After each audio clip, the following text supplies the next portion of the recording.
This book is about success and what it really takes to earn it. Smith's Notes Podcast, Episode 19. Book of the Day, The Compound Effect. Jumpstart Your Income, Your Life, Your Success by Darren Hardy. This book is less than 200 pages and it is packed full of great ideas. The whole book is one great idea after another, so deciding which ones to talk about on the show was a little bit difficult.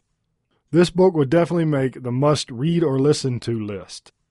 I have listened to it 3 times, and each time I hear something new. That's just how much information is packed into this short book. Let's get started with what the compound effect is.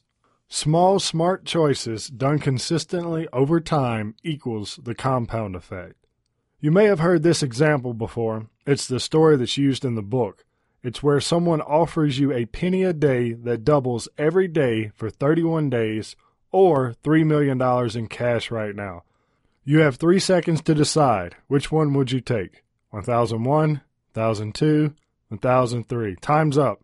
For those of you that chose the penny, on day 5 you'll get about $5. On day 20 you'll have a little over $5,000. Not looking too good right now. Maybe you should have taken that $3 million. But on day 31, the last day of the doubling penny, you will get more than $10.7 million. That is the compound effect. It's similar to the domino effect where one small push can take down buildings. Now the next idea, the formula for getting lucky. The complete formula for getting lucky is preparation, which is your personal growth, plus attitude, your belief and mindset, plus opportunity, plus action equals luck. Preparation is continually improving yourself in all aspects. Your network, your speaking skills, the way you treat others, and of course, self-development like reading. Attitude is seeing a situation as an opportunity. This takes a different mindset because you want to see the opportunity in all situations, good and bad. I chatted with an inventor that really revolutionized the bicycle wheel tools after he'd had a flat during a race and his tire tool broke. He didn't blame going from first place to not finishing on the flat tire. He blamed it on himself for not having better tire tools. When he couldn't find a tire tool that met his standards, he decided to make it himself and spent the next 3 years testing variations to create a great product. Remember yesterday I talked about the satisficers, maximizers, and perfectionist? He took it to a new level. Opportunity. The good thing that comes your way by its own accord. The funny thing about opportunity is the way it presents itself. Opportunity thinks it's standing in the middle of the street screaming, "Hey, look at me," but really it's hiding in the shadows of the roads less traveled, waiting for the right person to turn their head and see them. Action. Action is doing something about the opportunity that you've been preparing for. Next idea from the book, start tracking. You can't manage what you don't measure. In whatever aspect of your life you want to change, you must know where you are now if you want to improve. When you start to keep track of those things, you will notice the habits that you have established without being aware of them. This is where the work starts. Deeply ingrained habits are old habits, and the bigger they are, the harder they are to get rid of. Many people will say you just lack willpower. Darren disagrees with that idea. He says you can have all the willpower in the world, but something has to keep you accountable for the positive choices you need to make. Something has to be different this time to keep you on track to those goals. What is that something that Darren says you need to have? It is your why. Forget willpower and concentrate on why power. Just as a quick side note here, there are many motivational speakers that talk about this. One of my favorites is Eric Thomas. Check out some of his motivational videos online and you will see how he inspires so many people. When you figure out your why, there is nothing that can get in your way. When the why is big enough, you will be willing to perform almost any how. Your why can be just about anything, but it's often difficult to find. Wanting something is not enough. You have to know why you want it, and that why has to be significant enough to drive something else inside of you to do the unsexy, mundane, tiresome work to get there.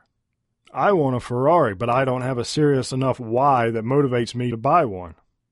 However, I think just about all of us can agree that we want a better life for ourselves and our family, and we know why we want it.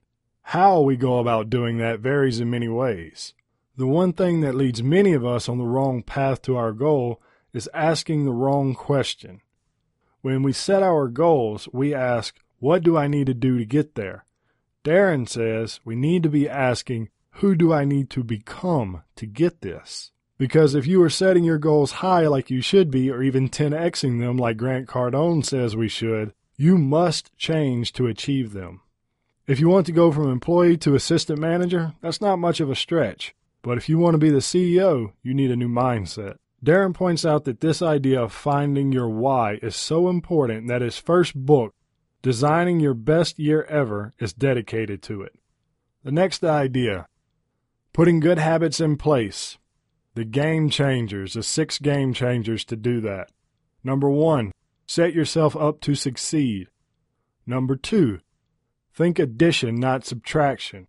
Think about what you get to enjoy instead of what you are not having.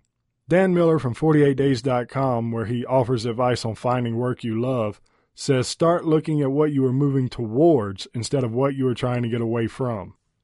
Number 3, go for a PDA, public display of accountability. This can be an announcement on Facebook, or you can use a website like stick.com, stickk.com. Number 4, find a success buddy. This does not have to be someone that is trying to achieve the same goals as you, but someone that is interested enough in your success to help you and hold you accountable. Number 5, competition and camaraderie. Just make sure there's an equal balance. And number 6, celebrate, especially the little wins. Those are the ones you gain the most momentum from. If you've been trying to achieve a 9-minute mile and finally get there, the following day you're going to put forth a little more effort to make sure you get that number or better again. 2 last ideas I want to talk about so the show doesn't run too long. The first one is the thing standing between you and your goals is your behavior. The compound effect is not directional. It can make your bad behaviors habits just as easily as it can help your good behaviors lead you to your goals. Darren offers a formula for your life, and it is choice plus behavior plus habit plus compounded equals goals. Or said another way, make decisions to repeat your good behaviors until they are habits and do so consistently to reach your goals. That is a really big idea. The last idea is something I mentioned in a previous show, and that is bookend your days. While we would love to know exactly what is going to occur each day, there is no way we can control or plan for what might happen. What we can control is the beginning and the end of our day. The Miracle Morning by Hal Elrod is a good start to creating that morning ritual, and a relaxing evening where you shut down electronics and other artificial light within an hour of sleeping is a great way to end it. And that is the way I will end this episode, but please get this book. You will love it. You can get the audio version for free at smithsbook.com. Promise you will listen to it over and over again. Talk to you tomorrow.